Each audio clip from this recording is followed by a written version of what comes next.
ಎಲ್ಲರಿಗೂ ನಮಸ್ಕಾರ. ನನ್ನ ಹೆಸರು ಡಾಕ್ಟರ್ ಶ್ರುತಿ ಬಿ. ನಾನು ಆದಿಚುಂಚನಗಿರಿ ಆಸ್ಪತ್ರೆ ಮತ್ತು ಸಂಶೋಧನಾ ಕೇಂದ್ರದಲ್ಲಿ ಎಂಡೋಕ್ರೈನಾಲಜಿ ವಿಭಾಗದಲ್ಲಿ ವೈದ್ಯಳಾಗಿ ಕಾರ್ಯನಿರ್ವಹಿಸುತ್ತಿದ್ದೀನಿ.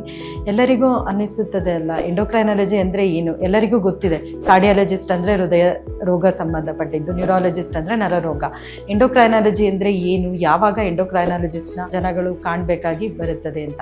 ಎಂಡೋಕ್ರೈನಾಲಜಿ ಎಂದರೆ ಹಾರ್ಮೋನ್ ಕುರಿತು ಓದೋ ಸಬ್ಜೆಕ್ಟು. ಅಂದರೆ ಅದ್ರ ಏನಾದರೂ ಹಾರ್ಮೋನ್ ಏನಾದ್ರು ತೊಂದರೆ ಆದರೆ ಅದ್ರ ಬಗ್ಗೆ ಇರೋ ವೈದ್ಯಶಾಸ್ತ್ರ. ಹಾರ್ಮೋನ್ಗಳೆಂದರೆ ಏನು? ಡೈಲಿ ನಮ್ಮ ಶರೀರದಲ್ಲಿ ನಾವು ತೂಕ ನಿಯಂತ್ರಣ ಮಾಡೋದು, ನಾವು ನಿದ್ದೆ ಮಾಡೋದು, ಮತ್ತು ನಾವು ಮಾತಾಡೋದು, ನಾವು ಎಲ್ಲ ರೀತಿ ಚಟುವಟಿಕೆ ಹೇಗಿದೆ ಇದನ್ನೆಲ್ಲ ನಿರ್ವಹಿಸೋ ರಾಸಾಯನಿಕಗಳನ್ನೇ ಹಾರ್ಮೋನ್ ಅಂತೀವಿ. ಈ ಹಾರ್ಮೋನ್ಗಳು ಎಲ್ಲಿಂದ ಉತ್ಪಾದನೆ ಆಗುತ್ತೆ? ಈ ಹಾರ್ಮೋನ್ ಉತ್ಪಾದನೆ ಆಗೋದು ಗ್ರಂಥಿಗಳಿಂದ. ಮುಖ್ಯವಾದ ಗ್ರಂಥಿಗಳು ಯಾವ್ಯಾವುದು?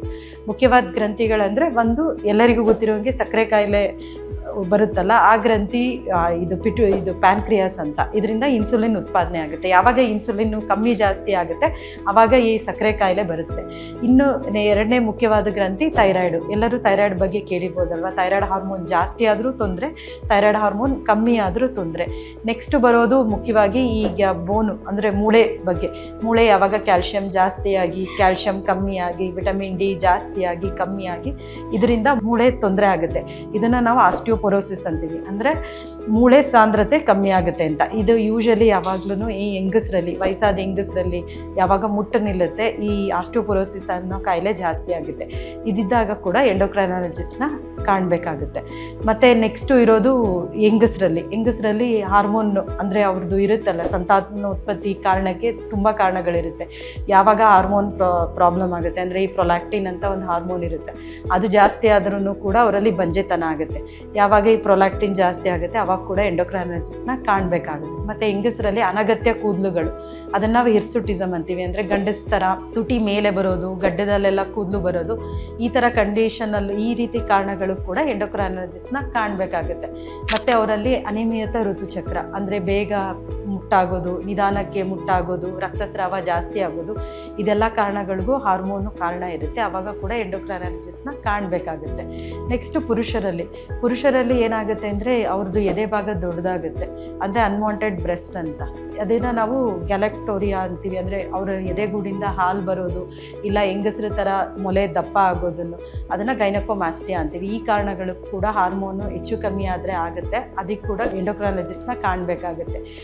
ಇನ್ನೊಂದು, ಅವರಲ್ಲೂ ಕೂಡ ಏನಾದರೂ ಮಕ್ಕಳಾಗೋಕ್ಕೆ ಪ್ರಾಬ್ಲಮ್ ಇದ್ದರೆ ಅದು ಕೂಡ ಎಂಡೋಕ್ರೈನಾಲಜಿಸ್ಟ್ನ ಕಾಣಬೇಕಾಗುತ್ತೆ. ನೆಕ್ಸ್ಟು ಮಕ್ಕಳಲ್ಲಿ ಎಲ್ಲ ಕಾರಣಕ್ಕೂ ಮಕ್ಕಳಲ್ಲೂ ಸಕ್ಕರೆ ಕಾಯಿಲೆ ಬರೋ ಸಾಧ್ಯತೆ ಇರುತ್ತೆ. ಇದನ್ನು ಟೈಪ್ 1 ಡಯಾಬಿಟಿಸ್ ಅಂತೀವಿ.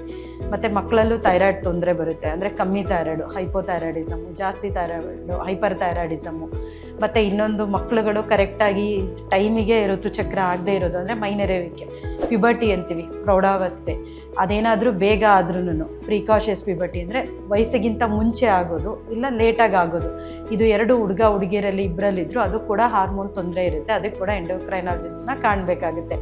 ಇನ್ನೊಂದು, ಮಕ್ಕಳಲ್ಲಿ ಎತ್ತರ ಬೆಳವಣಿಗೆ ಆಗದೆ ಇರೋದು, ಕುಳ್ಳುಕಿರ್ತಾರೆ, ಶಾರ್ಟ್ ಸ್ಟೇಚರ್ ಅಂತೀರಿ. ಅದಕ್ಕೆ ಕಾರಣ ಕೂಡ ಹಾರ್ಮೋನ್ಗಳೇ. ಅಂದರೆ ಥೈರಾಯ್ಡು, ಇಲ್ಲ ಗ್ರೋತ್ ಹಾರ್ಮೋನು, ಮತ್ತು ಇಲ್ಲಾಂದರೆ ಕಾರ್ಟಿಸಾಲ್ ಅನ್ನೋ ಹಾರ್ಮೋನು. ಈ 3 ಹಾರ್ಮೋನ್ಗಳ ಕಾರಣದಿಂದ ಬೆಳವಣಿಗೆ ಆಗಲ್ಲ. ಅದು ಕೂಡ ಎಂಡೋಕ್ರೈನಾಲಜಿಸ್ಟ್ನ ಕಾಣಬೇಕಾಗುತ್ತೆ. ಇನ್ನೊಂದು, ಮಕ್ಕಳು ಅತಿ ದಪ್ಪ ಇದ್ದರೆ ಬೊಜ್ಜುತನ ಅಂತೀವಲ್ಲ, ಅದು ಕೂಡ ದೊಡ್ಡವರು, ಮಕ್ಕಳು, ಮಹಿಳೆಯರು, ಪುರುಷರು ಎಲ್ಲರಲ್ಲೂ ಬೊಜ್ಜುತನಕ್ಕೆ ಹಾರ್ಮೋನ್ ಕಾರಣ. ಅದು ಕೂಡ ಆ ಸಮಸ್ಯೆ ಇರೋರು ಕೂಡ ಎಂಡೋಕ್ರೈನಾಲಜಿಸ್ಟ್ನ ಕಾಣಬೇಕಾಗುತ್ತೆ. ಇನ್ನೊಂದು, ಕೊಲೆಸ್ಟ್ರಾಲ್ ಜಾಸ್ತಿ ಆದರೆ, BP ಕೂಡ ಜಾಸ್ತಿ ಆದರೆ, ಇನ್ನೊಂದು, ಶರೀರದಲ್ಲಿ ಸೋಡಿಯಂ ಅನ್ನೋ ಲವಣಾಂಶ ಇರುತ್ತೆ, ಅದು ಕಮ್ಮಿ ಜಾಸ್ತಿ ಆಗೋದು, ಇಲ್ಲ ಪೊಟ್ಯಾಷಿಯಂ ಕಮ್ಮಿ ಜಾಸ್ತಿ ಆಗೋದು. ಈ ಎಲ್ಲ ಕಾರಣಗಳಿಗೂ ಕೂಡ ಎಂಡೋಕ್ರೈನಾಲಜಿಸ್ಟ್ನ ಕಾಣಬೇಕಾಗುತ್ತೆ. ಎಂಡೋಕ್ರೈನಾಲಜಿಸ್ಟ್ ಅಂದರೆ ಬರೀ ಸಕ್ಕರೆ ಥೈರಾಯ್ಡ್ ಕಾಯಿಲೆ ಇಲ್ಲ, ಅದು ಬಿಟ್ಟು ಬೇರೆ ಈ ಹಾರ್ಮೋನ್ಗಳು ಎಲ್ಲ ಇರುತ್ತೆ. ಅಂದರೆ ಬೇರೆ ಗ್ರಂಥಿ, ಈಗ ಅಡ್ರಿನಲ್ ಆಗಲಿ, ಪಿಟ್ಯುಟರಿ ಆಗಲಿ, ಇಲ್ಲ ಅಂದರೆ ಓವರಿ ಆಗಲಿ, ಇಲ್ಲ ಟೆಸ್ಟಿಸ್ ಆಗಲಿ, ಇದು ಯಾವುದೇ ಹಾರ್ಮೋನ್ಗಳು ಜಾಸ್ತಿ ಆದರೆ ಕಮ್ಮಿ ಆದರೆ ಎರಡೂ ಪ್ರಾಬ್ಲಮ್ಮೇ. ಯಾವಾಗಲೂ ಹಾರ್ಮೋನು ಸಮತೋಲನದಲ್ಲಿ ಇರಬೇಕು. ಯಾವುದೇ ಪ್ರಾಬ್ಲಮ್ ಆದರೂ ಈ ಎಲ್ಲ ಕಾರಣಗಳಿಗೂ ಎಂಡೋಕ್ರೈನಾಲಜಿಸ್ಟ್ನ ಕಾಣಬೇಕಾಗುತ್ತೆ. Thank you.